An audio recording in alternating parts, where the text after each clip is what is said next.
اس اہم موضوع پر گفتگو کے لیے ہمارے ساتھ موجود ہیں پاکستان کی سفارتی دنیا کا بہت بڑا نام جناب عبدالباسط صاحب، جو بھارت میں پاکستان کے سابق سفیر رہے ہیں۔ اس کے علاوہ بھی آپ نے پاکستانی وزارت خارجہ میں کلیدی اور اہم عہدوں پر جو ہے اپنے فرائض انجام دیے ہیں۔ باسط صاحب، سب سے پہلے یہ بتائیے گا کہ شنگھائی تعاون اجلاس سے کیا ہمیں حقیقت پسندانہ قسم کی توقعات رکھنی چاہیے؟ جی دیکھیے، ایس سی او تو ایک جو ہے سیکنڈ ہائیسٹ فورم ہے۔ اصل فورم جو ہے ڈیسیشن میک، جہاں ڈیسیشنز ہوتے ہیں وہ تو ہیڈز آف اسٹیٹ کا ہے، لیکن بہرحال یہ بھی وزیر اعظم ہیں اپنے ممالک کے، اور زیادہ تر یہ اکنامک ایشوز کو میرے خیال میں ڈیل کرتے ہیں زیادہ تر ان میں سے لوگ۔ تو ہمیں جو پرانا ہم دیکھتے ہیں 20 سال سے 21 سال ایس سی او کو بنے ہوئے ہوں گے، اب تک تو کوئی ایسی اچیومنٹ یا نہیں ہے اکمپلشمنٹس ایس سی او کی، کیونکہ بہرحال ابھی ورلڈ دنیا بھی تبدیل ہو رہی ہے، ایس سی او بھی ابھی اس وقت اپنے آپ کو ڈیفائن کرنا چاہ رہی ہے، پھر کس طرح ریلیونٹ بنائے، پھر جو انٹرا ایس سی او پرابلمز ہیں، چائنا بھارت کے ایشوز ہیں، ہمارا بھارت کے ساتھ ایشو ہے، افغانستان ایک آبزرور اسٹیٹ ہے، اس کو نہیں بلایا گیا اس دفعے۔ تو ابھی ایس سی او کو، پھر رشیا یوکرین کی وار کی وجہ سے بھی کچھ پریشرز ہیں، ایران بھی اب شامل ہو گیا ہے، تو ایشوز تو بہت ہیں، تو ابھی جی، میرے خیال میں اس کو وقت لگے گا میچور آگے ہونے میں بڑھنے میں، وقت تو لگے گا، زیادہ ظاہر ہے کہ ایک نیا فورم بن رہا ہے، اس تو کو پورا اپنے جوبن کوئی پہ زیادہ آنے میں۔ توقع نہیں، فورم تو پرانا ہو گیا ہے، لیکن ابھی حالات بدل رہے ہیں، تو اس لیے کچھ وقت ضرور لگے گا اس نہیں، کو۔ میں اس حوالے سے نیا کہہ رہا ہوں کہ اگر ہم نیٹو سے اور باقی اس طرح کے تنظیموں سے کہیں تو جی ہاں، ابھی تو یہ اس نے بالکل گھٹنیوں چل بالکل رہا ہے نا، میچور ہونا ہے اس نے بھی، ایبسولوٹ پورے جوبن پہ آنا ہے۔ بالکل اچھا، آپ دیٹ نے از دو کریکٹ۔ بڑے جو کانفلکٹس کا تذکرہ کیا کہ یوکرین رشین وار ہے، پھر ہم دیکھتے ہیں کہ مشرقہ وسطیٰ پہ بڑا اسرائیل کی جارحیت جو ہے کئی محاذوں پر جاری ہے۔ آپ کیا سمجھتے ہیں کہ اس پلیٹ فارم سے کوئی مضبوط موقف سامنے آئے گا؟ ہمیں توقع رکھنی چاہیے ان جنگوں کے حوالے سے؟ دیکھیے، جو council of heads of government کی سمٹس ہوتی رہی ہیں، اور اگر پرانے ڈکلیریشن آپ اٹھا کے دیکھیے تو اس میں تو کوئی ایسے جو ایشوز ہیں وہ ڈکلیریشن میں شامل نہیں ہوتے، لیکن ہوسٹ پہ بہت ڈیپینڈ کرتا ہے کہ آیا وہ کون سی ڈرافٹ، کون سا وہ پیش کرتا ہے باقی ممالک کو۔ اب پاکستان نے کون کون سے ایشوز اس میں شامل کیے، we'll have to see، اور آیا وہ اس پہ کنسنسس ہو سکتا ہے کہ نہیں ہو سکتا، کیونکہ آپ بشکیک ڈکلیریشن اٹھائی جو اکتوبر 2023 میں ہوئی تھی council of heads of government میں، اس میں کوئی بھی نہ فلسطین کا ایشو ہے، نہ کوئی اور باقی یوکرین کا ایشو ہے آبویسلی۔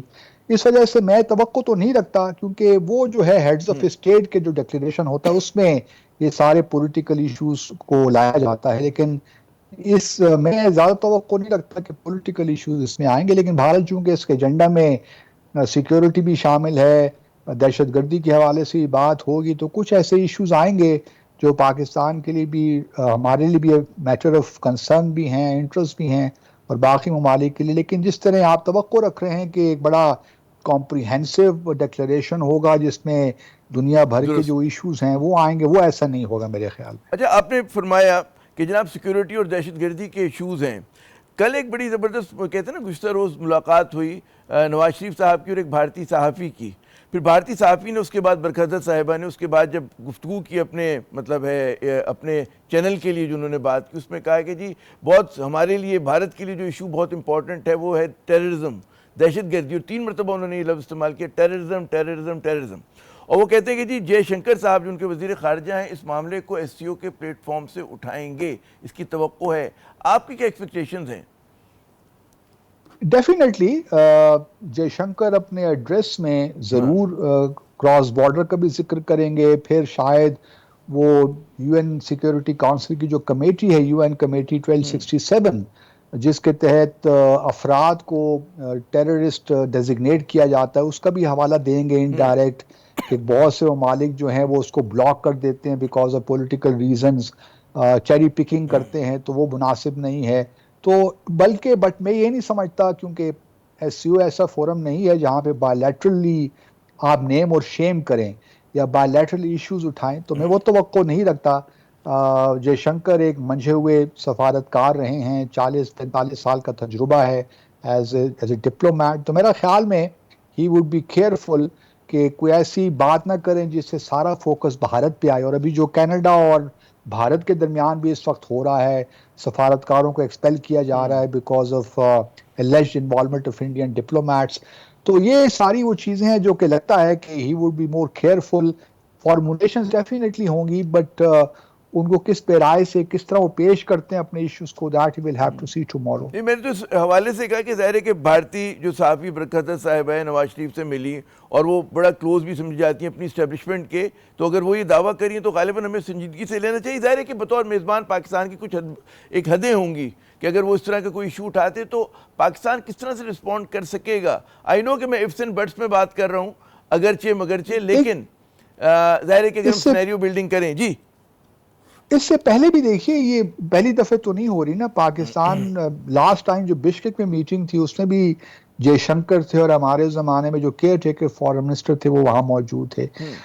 اس میں یہ ہے کہ کل کیونکہ جو اسپیچز ہوں گی پہلے تو وزیر اعظم کریں گے, پھر شاید فرسٹ وائس پریزیڈنٹ جو ہیں ایران کے وہ تقریر کریں, تو جے شنکر کا نمبر ان کا نمبر آخر میں آئے گا کیونکہ وہ فارن منسٹر ہیں.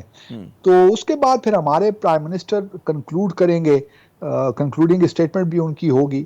تو ہمارے پاس بھی موقع تو ہوگا. پھر ہمارے جو اسحاق ڈار صاحب ہیں وزیر خارجہ اور ایس سی او کے سیکرٹری جنرل وہ پریس کانفرنس بھی کریں گے, تو موقع تو ہوں گے. لیکن میرا نہیں خیال کہ بات اس نہج تک جائے گی جہاں پہ ایٹماسفیئر سارا خراب ہو, کیونکہ بھارت بھی نہیں چاہے گا کہ وہ باقی ایس سی او ممبرس کو یہ میسج کنوے کرے کہ یہاں پاکستان اور بھارت کے ایشوز ہیں اور ہم ایس سی او کو بھی کنٹروورشل بنا رہے ہیں. تو وہ بھی ایک محتاط طریقے سے چلیں گے کیونکہ ان کے بھی انٹرسٹ میں نہیں ہے اور ہمارے بھی انٹرسٹ, کیونکہ ہم تو چونکہ میزبان ملک ہیں تو ہمارے تو انٹرسٹ میں قطعاً نہیں ہے کہ ایٹماسفیئر کو ایس سی او کی پوری ڈیلیبریشنز کو ہم پاکستان انڈیا کے حوالے سے پروجیکٹ کرنے کی کوشش اچھا, بڑی دلچسپ بات ہوئی کہ ظاہر ہے کہ جے شنکر صاحب نے بھی کہا کہ میں بائی لیٹرل تعلقات کو ڈسکس کرنے پاکستان نہیں آ رہا, لیکن اس کے باوجود پھر جو نواز شریف صاحب نے کل بھارتی صحافی سے بات کی اس کے بعد بعض تجزیہ کاروں کو کہنے کہ جی وہ جو لائم لائٹ تھی انہوں نے اپنی طرف کر لی اور وہ پاک بھارت تعلقات کو جو ہے اس میں لے کے فوکس میں لے کر آ گئے. اور اس میں انہوں نے کہا کہ جی مطلب ہے مودی صاحب سے ملاقات ہونی چاہیے. انہوں نے وہ جو کچھ ہوا پریس میں آ چکا ہے اور نیک خواہشات کا اظہار کیا کہ جی امید ہے کہ دونوں ممالک میں تعلقات بہتر ہوں گے. آپ کے خیال میں یہ جو میسج دیا گیا نواز شریف صاحب کی طرف سے, مائنس کہ کشمیر کا کوئی انہوں نے تذکرہ نہیں کیا, بھارت کی ریاستی دہشت گردی کا کوئی تذکرہ نہیں کیا, اور جو پاکستان کو شکایتیں ہیں بھارت سے, تو ایک طرفہ جو ان کی تاریخ رہی ہے یک طرفہ کنسیشن دینے کی جس پر آپ نے بڑی مارکت الارا کتاب بھی لکھی ہے, تو یہ اسی تناظر میں دیکھیں ہم اس کو. جی بالکل اسی تناظر میں دیکھیے. اور مجھے یاد ہے کہ 2014 میں جب یہ نواز شریف صاحب آئے تھے مودی صاحب کی انوگریشن کے لیے, تو اس وقت بھی برکت دت نے ملاقات کی تھی پرائم منسٹر سے. اس کے بعد بھی جب پرائم منسٹر نواز شریف ان کو بلاتے رہے یہاں پاکستان اور آف دا ریکارڈ بھی باتیں ان سے کرتے رہے, اور ایک دفعہ تو کافی کنٹروورسی بھی اٹھی. تو برکت دت کے ساتھ ان کا ایک ہے تعلق جو کہ وہ تعلق نبھانے میں تو وہ ہیں کہ وہ تعلق نبھاتے ہیں, لیکن میرا اپنا خیال ہے کہ یہ موقع نہیں تھا اس قسم کی بات چیت کا. اور چونکہ پرائم منسٹر ٹھیک ہیں, فارمر پرائم منسٹر ہیں, وہ ایم این اے بھی ہیں, لیکن اس وقت ہمیں فوکس رادر دین کہ پاکستان بھارت کی جانب رکھنا چاہیے. ہمیں ایس سی او کے بارے میں زیادہ بات کرنی چاہیے. تو آپ کے خیال میں یہ was their method to this madness, کیا کہیں گے آپ اس کو کہ ظاہر اتنے جانبدار سیاستدان ہیں, 3 بار وزیر اعظم رہ چکے ہیں, تو سوچ سمجھ کے ہی ملے ہوں گے نا کہ برکت دت سے ان کے قریبی تعلقات اپنی جگہ, لیکن انہوں نے ایک بڑا پیغام دیا ہے جس کو وہ خود کہنے کہ جی بھارت میں بڑے غور سے سنا اور دیکھا جائے گا, اور اس میں ظاہر ہے کہ اور اس کے باوجود وہ ایک ہی سانس میں پھر پاکستان پہ دہشت گردی کا بھی الزام لگا رہی ہیں, اور نواز شریف صاحب کی طرف سے بالکل اس ایشو کو نہیں اٹھایا گیا. یہی اب مجھے نہیں معلوم کہ کس حد تک شہباز شریف صاحب سے ان سے بات چیت کرنے, کیونکہ برکت باقی جو جتنے بھی جرنلسٹ آئے ہیں 12-13 بھارت سے, وہ واگس سے ڈائریکٹ اسلام آباد آئے ہیں اور یہ لاہور گئی ہیں پہلے. تو مجھے نہیں معلوم کہ ویزا ان کا لاہور کا بھی تھا کہ نہیں, کیونکہ ہمارے ہاں تو سٹی اسپیسیفک ویزا ملتا ہے, ملک کا ویزا نہیں ملتا. تو یہ بھی دیکھنے کی ضرورت ہے. لیکن بہرحال نہیں, لیکن آپ کو یاد ہوگا وہ جب ان کا دور حکومت تھا نواز شریف صاحب کا, جو مہمان آتے تھے بھارت سے تو کہاں ویزے کا خیال رکھا جاتا تھا؟ ویزا ایک شہر کا ہوتا تھا اور پھر وہ دیگر ان کو مقامات پہ بھی کہتے ہیں لے کے جایا جاتا تھا. ایسا تو ہوا ہے. ایبسولوٹلی. لیکن ایک بات اور بھی یاد رہے کہ اس میٹنگ میں چیف منسٹر بھی ہماری موجود تھیں. جی ماشاء اللہ. جو کہ مطلب وہ آپ یہ نہیں کہہ سکتے کہ بہت ہی وہ گھریلو قسم کی یا پرائیویٹ کوئی میٹنگ تھی. تو میرے خیال میں ہمیں ان چیزوں کا خیال رکھنا چاہیے، اور اس کی ایک وجہ یہ بھی ہے کہ ہمارے جو صحافی برادری ہے اس کو اس طرح ایکسیس حاصل نہیں ہے بھارت میں. مجھے یاد پڑتا ہے کہ جب بھی ہمارے ہاں سے کچھ صحافی آتے تھے بھارت اور وہ کوئی ریکویسٹ کرتے تھے ایون کہ فارن سیکرٹری سے ہماری ملاقات کروا دیں، وزارت خارجہ کے سپوکس پرسن سے ملاقات کروا دیں، تو وہ بھی نہیں ہو پاتی تھی. کجا کہ ہمارے فارمر پرائم منسٹرز اس طرح بھارتی صحافیوں سے ملتے ہیں. اگر دیکھیں نا، یہ ایک ایسا ریلیشن شپ ہے جس میں ریسیپروسٹی ملحوظ خاطر رکھنا بہت ضروری ہے. لیکن ہمارے ہاں جس کا جو دل چاہتا ہے کرتا ہے، کوئی یہاں سسٹمز نہیں ہے، کوئی میکنزمز ہم نے ایوالو، کوئی ان کو خاطر میں نہیں لاتا. بس اتنی سی بات ہے. اچھا، میرا یہ آخری سوال آپ سے سیگمنٹ کا کہ ہم جو دیکھتے ہیں کہ ظاہر کہ نواز شریف صاحب جو ہیں نون لیگ کے حکمراں جماعت کے قائد ہیں، اور بقول ان کے کہ جو بھی یہ حکومت کرتی ہے ان کی اجازت سے کرتی ہے، تو کیا یہ سمجھنا چاہیے کہ کسی قسم کا جو ہے یہ پالیسی شفٹ ہے؟ حالانکہ ریاست پاکستان یہ کہتی ہے کہ جب تک کشمیر کے وہ جو 5 اگست 2019 کے انہوں نے اقدامات کیے اس کو رول بیک نہیں کیا جائے گا تو ہم لوگ ان سے بات چیت مطلب نہیں کریں گے. ڈاؤن گریڈ کیا ہوا ہے ہم نے اپنے ڈپلومیٹک ٹائز کو، تجارت روکی بھی ہے. تو کیا اس بیانیے کی، اس پوزیشن کی نفی کر رہے ہیں نواز شریف صاحب؟ اور وہ بھی یک طرفہ طور پہ، جبکہ بھارت کی طرف سے ایسا کوئی کسی خواہش کا اظہار نہیں کیا گیا، کوئی ایسی بات نہیں کی گئی جہاں پہ آپ کو لگے کہ امن جو ہے ان کے ایجنڈے پر ہے. جی بالکل صحیح فرمایا آپ نے، اور یہی پرابلم ہے ہمارے ہاں.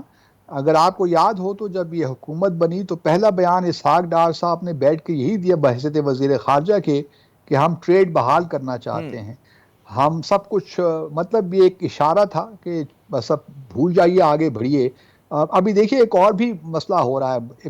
مثال کے طور پر پاکستان میں بہت کہا جا رہا ہے کہ جی جو مقبوضہ جموں اور کشمیر کی جو ریاستی حیثیت ہے اس کو برقرار کیا جائے، ریسٹور کیا جائے. تو پھر ہم، حالانکہ وہ کوئی بہت بڑی بات نہیں ہے، ریاستی اگر اس کی ریاست کی حیثیت ریسٹور بھی ہو جاتی ہے تو جو اس کی خصوصی حیثیت ہے وہ تو ریسٹور نہیں ہوگی. لیکن میرا خیال ہے کہ اس وقت بیہائنڈ دا سینز کچھ نہ کچھ ضرور ہو رہا ہے پاکستان اور بھارت کے درمیان. ممکن ہے کہ آپ دیکھیں کہ اگلے کچھ عرصے میں پاکستان کے ہائی کمشنر چلے جائیں اور وہاں کے ہائی کمشنر اسلام آباد آ جائیں. یہ پاسبل ہے، میں اس کو رول آؤٹ نہیں کرتا. بہت بہت شکریہ باسط صاحب، آپ نے اپنا قیمتی وقت دیا. لیکن اگر کہ بھارت کی نئی سرخ لکیر کو تسلیم کرتے ہوئے اور اگر کشمیر کی خصوصی حیثیت بحال نہیں ہوتی، پاکستان جو ہے پسپائی دکھاتا ہے اور بھارت کی بات مانتا ہے، تو جو پاکستان کے ایک اصولی موقف ہے اس سے بہت پیچھے آ رہا ہوگا. اور اس کو ایک بہت بڑا، میں سمجھتا ہوں کہ کشمیر کے محاذ کے اوپر جو ہے پاکستان کی ایک بہت بڑی پسپائی ہوگی. یہاں پہ لیتے ہیں ایک وقفہ. وقفے کے بعد جب دوبارہ آئیں گے کچھ بات ایس سی او سے ہٹ کر کرتے ہیں. پاکستان کی سیاست کا جو ٹیڑھا پن ہے اسی طرح برقرار ہے، اس پہ کچھ نظر ڈالتے ہیں. آج مولانا صاحب کی ملاقات بلاول بھٹو زرداری صاحب سے ہوئی، اس پر بھی بات کریں گے. ہمارے ساتھ رہیے گا.